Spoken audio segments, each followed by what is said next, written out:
A Polícia Civil de São Paulo fez uma operação aí que deu muita repercussão, envolvendo influenciadores que estavam fazendo a divulgação de um site que prometia ensinar as pessoas a jogarem, a fazerem apostas em sites de apostas de jogos esportivos, né, de competições esportivas. E aí eu venho falar disso, explicar juridicamente o que está acontecendo, e é isso aí, fica até o vídeo do final, deixa o like. Vamos entender isso detalhadamente. Eu vi muitas coisas aí sendo ditas e a gente precisa esclarecer as coisas com cuidado. Fiz as minhas anotações, quero que você deixe seu comentário, deixe seu like e vamos aí.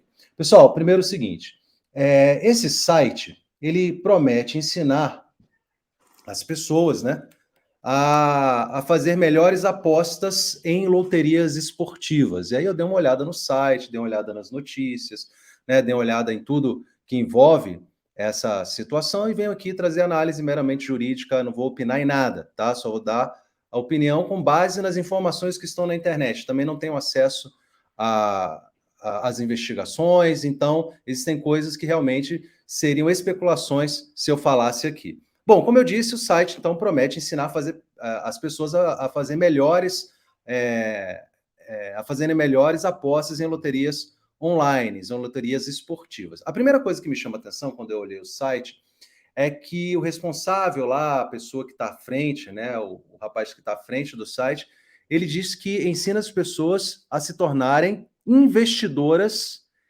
no mundo esportivo. Bom, primeira coisa que eu preciso trazer aqui são algumas perguntas que são naturais, que você deve estar se fazendo e que eu mesmo me fiz, e venho aqui, então, trazer as respostas dentro do possível para vocês. Primeiro, gente, que a gente tem que entender que quando ele fala que vai ensinar a ensinar as pessoas a se tornarem investidoras, não existe investidor em jogo de azar, tá? Então, quando a gente está falando em loteria online, loteria esportiva, onde há apostas, não existe investimento, tá? A primeira coisa que a gente tem que entender a diferença entre uma aposta e um investimento. Investimento é quando você coloca o seu dinheiro na expectativa de uma remuneração através da correção de alguma taxa. Então, boto lá meu dinheiro na poupança, boto meu dinheiro, enfim, algum fundo, né, de renda fixa ou variável, e aí, a depender ali da equação entre o que aquilo vai render ou não, eu posso ter ganhos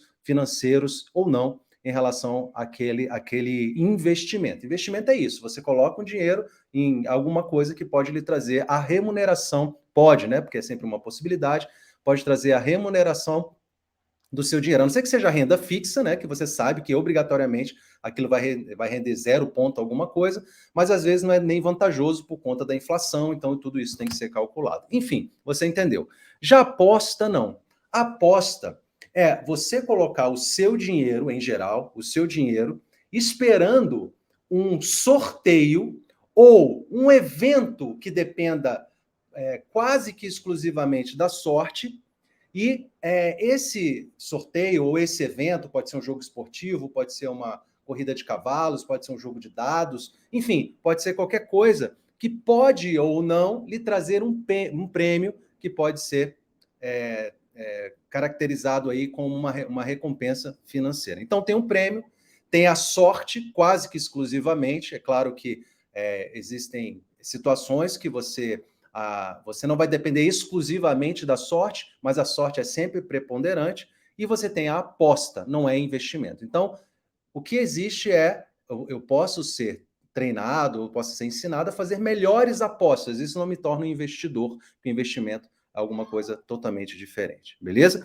Bom, essa é a primeira coisa, a diferença entre aposta e investimento. Só do site usar o termo investimento, já me coloca ali numa situação de segurança ali. Eu fico olhando aquilo já como um bom delegado que eu sou, fico ali já achando, enfim, não confio tanto, né?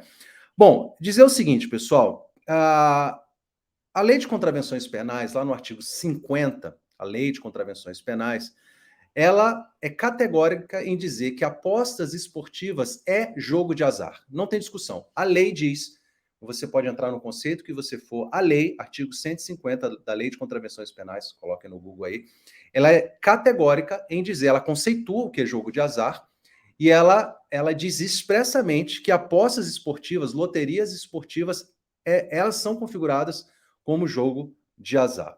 Mas a pergunta que se faz é, Lúcio, mas jogo de azar é necessariamente ilegal? Não. Pela legislação brasileira, a União, né, o Supremo Tribunal Federal até depois deu uma amenizada nisso, mas pela legislação, a União é que detém a competência para explorar os jogos de azar.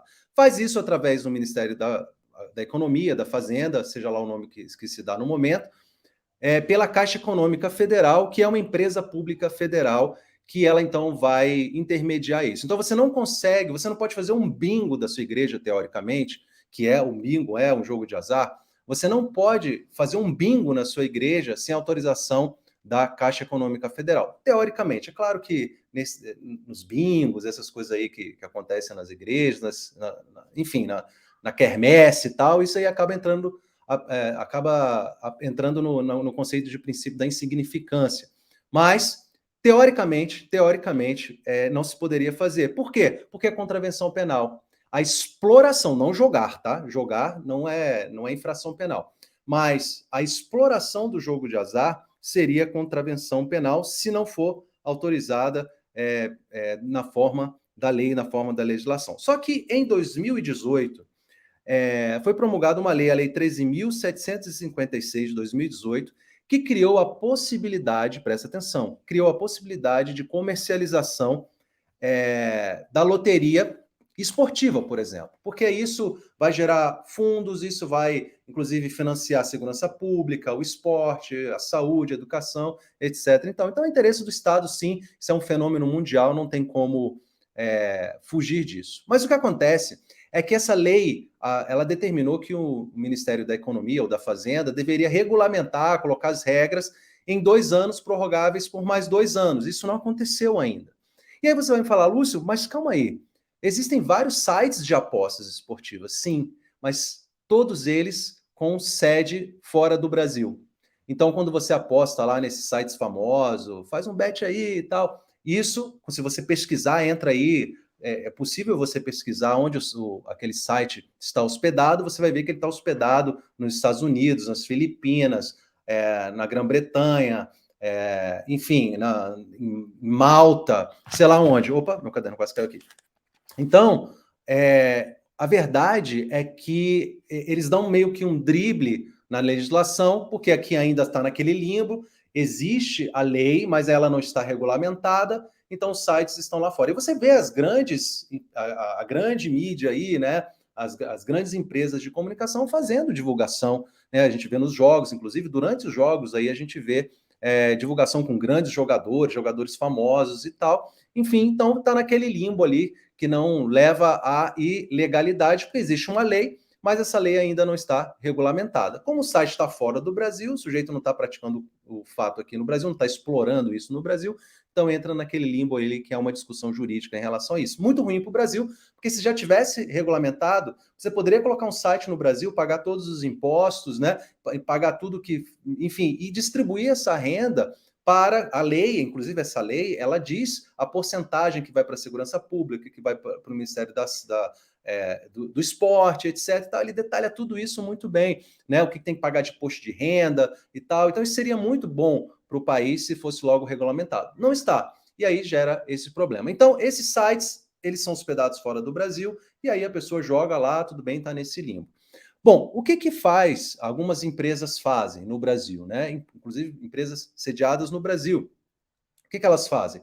Elas podem fazer, e isso não é ilícito, ela pode te ensinar estatísticas, ou te apresentar estatísticas de como apostar melhor. Por exemplo, eu posso, sei lá, gostar de Mega Sena, de Loto Fácil, essas coisas, e eu posso ter talvez um algoritmo ou algum tipo de cálculo matemático que vai me fazer um levantamento dos números que mais são sorteados, por exemplo. E aí eu posso jogar aí nesses números e vou depender da sorte do mesmo jeito, não vai fazer aquela diferença, né? Então ele vai dizer, olha, os números A, B, C, D ou E, não, números 1, 2, 3, 4, 5, 6, eles são mais sorteados na Mega Sena. Eu vou lá, jogo naquele número, boa sorte. Ainda depende de muita sorte, se não tiver fraude, depende de muita sorte, né? E aí, o que esses sites fazem, inclusive me parece que é o que esse site faz, ele ele diz que vende um curso te ensinando a como operar nessas apostas e tal, e um algoritmo, um robô, eu não sei exatamente a forma técnica de se chamar isso, que lhe dá estatísticas que favorecem a sua aposta. Se é isso e só isso, não vejo ilegalidade, mas se há investigação, e aí pelas reportagens, as investigações seriam em tese por crimes contra a economia popular. Anotem aí, Lei 1521 de 61.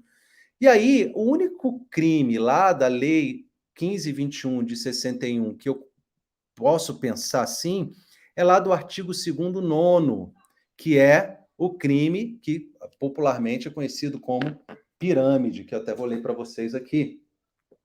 Vou ler aqui para vocês, olha. Artigo 2º nono. Obter ou tentar obter ganhos ilícitos em detrimento do povo ou de número indeterminado de pessoas mediante especulações ou processos fraudulentos, como bola de neve, cadeias, pichardismos e quaisquer outros equivalentes. Então, quando você mantém as pessoas, um número indeterminado de pessoas em erro, através de algum meio fraudulento. Isso que as pessoas talvez conheçam uma forma de se cometer isso que é mais conhecido no Brasil como pirâmide, que é o que ele chama aqui de pichardismo. Pichardismo é a mesma coisa que pirâmide. Então, essas cadeias, essas listas, às vezes a pessoa faz uma lista ali, 10 pessoas, quem entra ali no último lugar, coloca dinheiro lá na frente, e aí quem vai entrando vai colocando dinheiro, e aí vai rodando aquela roda da fortuna que eles chamam, isso é crime contra a economia popular. Também é crime contra a economia popular, por exemplo, o sujeito lá no posto de combustível, ele fraudar a medição da bomba, né, para ele enganar um número indeterminado de pessoas que vão passar ali e abastecer, e vão pagar mais e ter menos combustível ali no tanque do veículo. Isso também seria um crime contra a economia popular, porque você atinge um número indeterminado de pessoas, qualquer pessoa que compareça ali ao posto para abastecer, e você tem um meio fraudulento. Eu não conheço a investigação, não posso afirmar que seja isso que esteja acontecendo, mas a única coisa que eu consigo enxergar na lei é que talvez essa técnica, ou esse robô, esse algoritmo não seja tão confiável. E ele não entregue, efetivamente, eu não sei, o que está prometendo. E aí você tem consequências jurídicas. A primeira dela é a própria configuração do crime, se isso for verdade, tem a própria configuração do crime. E aí você tem as consequências, inclusive, posteriores, né, de lavagem de dinheiro, de associação criminosa para essa prática, se isso ficar configurado. E aí vocês vão perguntar, Lúcio, mas o que tem a ver lá o influenciador, né? O que tem a ver a influenciadora com isso? Eles só estão divulgando. Aí que está uma coisa muito interessante em relação a esses produtos digitais, tá? Que vocês precisam entender que é uma coisa que poucas pessoas entendem fora do mundo digital. Uma coisa é o seguinte, olha só, vamos lá. Vamos supor que alguém decida chamar o Lúcio Valente, fala assim, Lúcio, olha só, aqui tem um comercial do Guaraná Dolly, você vai ganhar 100 mil reais para, nas suas lives, nas suas aulas, falar sobre o Guaraná Dolly. Você vai beber o Guaraná Dolly e vai falar, que gostoso esse Guaraná Dolly, gostinho de água com açúcar. Muito bem. Aí você toma aquilo, se expõe a marca, etc., e recebe uma remuneração por aquilo. Você não tem nenhum vínculo com a venda do produto, você não ganha comissão por venda do produto, você não tem nenhuma participação na empresa, você tem um contrato de publicidade com a empresa. Ponto final. Né? Isso pode acontecer. E é muito comum que aconteça. Uma outra coisa é, Lúcio, eu tenho um produto aqui, eu tenho um curso, eu tenho um treinamento, eu tenho um algoritmo, eu tenho um código, eu tenho alguma coisa que eu vendo. Se você, Lúcio, quiser entregar isso aos seus seguidores, se você quiser revender isso aos seguidores, você vai expor isso nas suas redes sociais. Eu vou te dar um link específico, um chamado link de afiliado, e você vai vender esse produto, e a partir desse momento, em cada venda desse produto, você recebe uma comissão. Né? A gente tem um contrato que a cada venda do produto você recebe 30%, 40%, 50% ou mais, né? Depende da estratégia lá. Então, assim, você tem não sei quantos milhões de seguidores, Beleza, então se os seus seguidores comprarem isso aqui, eu não vou te pagar pela publicidade, posso até pagar separadamente, mas eu vou te pagar um valor por isso. Aí já a situação jurídica já muda um pouco, né? Porque agora você está participando efetivamente da entrega, da venda, não necessariamente da entrega, mas da venda daquele produto. E muitos influenciadores fazem isso, às vezes até sem conhecer os riscos, né, de colocar o seu nome no CPF ou no CNPJ que não é seu ou que, enfim, que não sei, de uma pessoa que está aí na internet que você não possa talvez confiar tanto como uma Coca-Cola, um Guaraná Dolly, uma Pepsi, sei lá, alguma coisa assim. Então, enfim, os influenciadores ganham dinheiro com isso, mas, e é muito bem, eles são muito bem remunerados por isso, mas há um problema aí, há um problema que pode levar, sim, teoricamente, à responsabilização, porque aí eles fazem parte justamente desse comércio diferente de quem só anuncia e divulga o produto. Eu também não estou falando que eles fizeram isso, é o que eu li nas reportagens, que uns seriam afiliados, chamados até de embaixadores, não sei exatamente o que significa isso, mas enfim, mas a gente tem que tomar muito cuidado. Então, assim, vamos acompanhar, vamos ver os próximos passos, mas já dei uma ideia para vocês aí. Lúcio, mas eu jogo lá no site que aparece na televisão, eu estou cometendo alguma infração penal de jogar? Não. Não, você pode jogar, receber o prêmio, se recebeu o prêmio, você tem que apenas atender no Brasil a legislação tributária, pagar os tributos devidos e ponto final. Não tem muito problema, não. Você não pode explorar isso sem autorização na forma da legislação penal, na legislação brasileira. Senão você pode incorrer em contravenção penal. Muito bem. Agora, em relação a esse fato aí, o que eu consigo enxergar é que a única possibilidade é de haver alguma fraude, e aí as investigações é que vão dizer. Por isso que é importante essas ações de busca, né? Eu não sei exatamente nem se foi busca e apreensão ou sequestro de bens, né? Não sei exatamente, me parece que foi busca. Há uma diferença técnica entre busca e apreensão e sequestro de bens, depois vocês pesquisem na internet, mas existe uma diferença técnica. Geralmente, quando aparece na imprensa, tudo chama de busca e apreensão, mas existe uma diferença aí técnica nas duas coisas, né? Então, é importante que a gente compreenda, porque às vezes a gente vê as informações e os jornalistas, eles não têm conhecimento jurídico, não têm obrigação de ter o conhecimento jurídico. Eles vão noticiar o fato. E muitas vezes aquele fato juridicamente fica um pouco confuso. Então, trouxe aqui para vocês, segundo as informações da imprensa, repito, não tem informações dos autos, e aí vamos esperar as investigações, e depois que isso for divulgado de uma forma mais detalhada, o que está exatamente acontecendo. Mas para mim é nesse caminho aí, beleza? Pessoal, boa sorte para vocês, contem sempre comigo. Não é sonho, é meta. Até a próxima, tchau.